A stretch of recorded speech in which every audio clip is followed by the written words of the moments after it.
May ilang mga residente na naniniwala na kaya hindi pa rin nakikita ang katawan ni Joros sa ilog dahil meron ritong kumuha.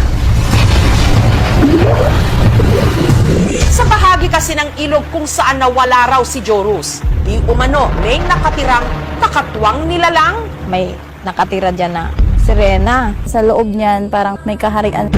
Katunayan, hindi raw si Joros ang una nitong biktima.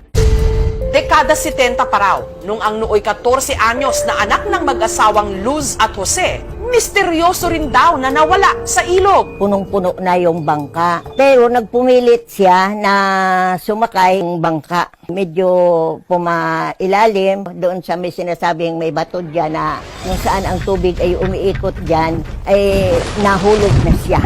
Siya lang mag-isa ang namatay doon.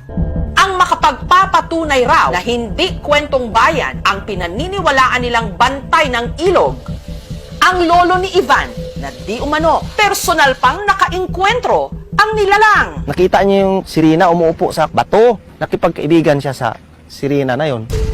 Di umano, dinala pa nga raw nito ang kanyang lolo sa kaharian nila sa ilalim ng ilog.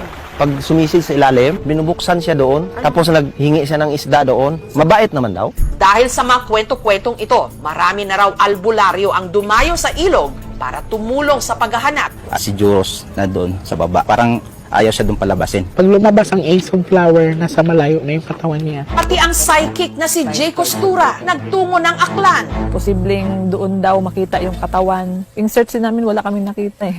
Nitong Biyernes, sa muli nilang pagtangkang masisid ang pusod ng ilog, mahanap na kaya nila ang nawawalang si Joros. May napansin po kami na curve doon sa ilalim ng tubig. Malakas po yung current. May butas po siya.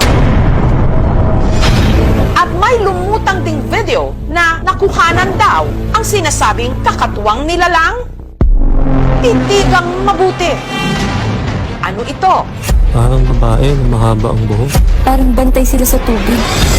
Samantala, may isa pang anggulong tinitignan ang taong bayan. Baka pinatay yan, tapos nilibing nila. May own opinion lang, niyaya nila siyang malunod at tinago ang katawan niya malayo sa river. Kasi may lumalabas na doon ng mga foul play daw. Walang bibitiw dahil pilit nating sisisirin ang mga kasagutan